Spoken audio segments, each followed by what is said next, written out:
So in the first three fetters, when we talk about the gap, that is where you have the ego on one side. That is all the contracting energy. That is fear, anger, guilt, and shame. It's blaming, shame, and complaining.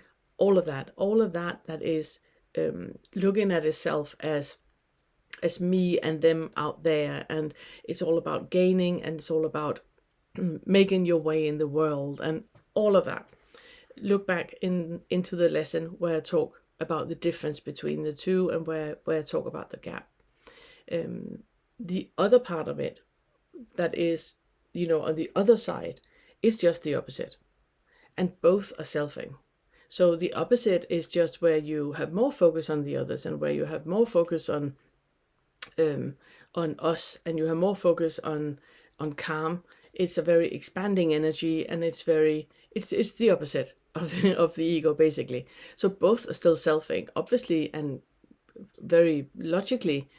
Being in the authentic is more pleasant, because you are in the world in a different way. You are in the world in a way where other peoples are allowed to be who they are, and you are allowed to be who you are.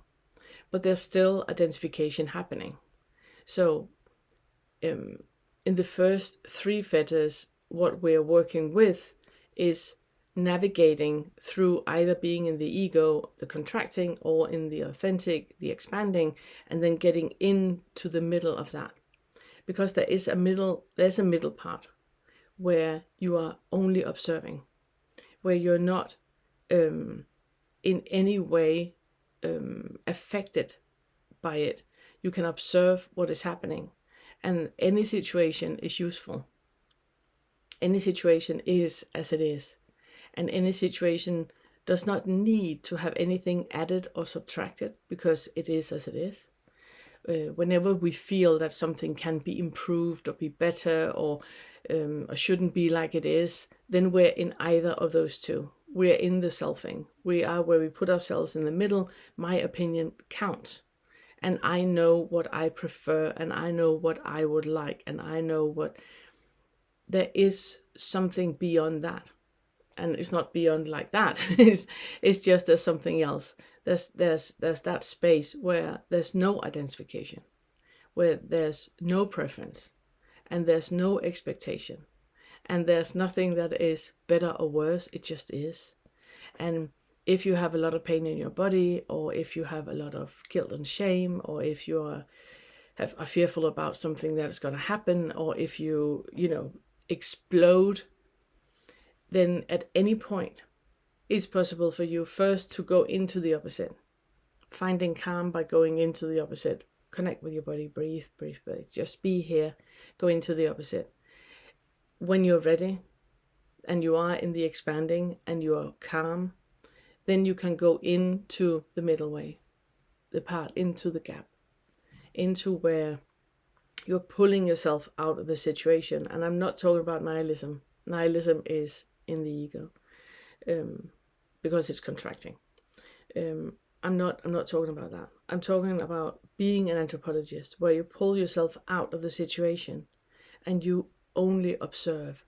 You only observe. And what you observe is you. You observe your assumptions. You observe your preferences. You observe your thoughts. You observe the feelings that are coming up, and just be curious to everything. No matter what you feel, since none of it is real anyway, and it's just thought provoked and thought created.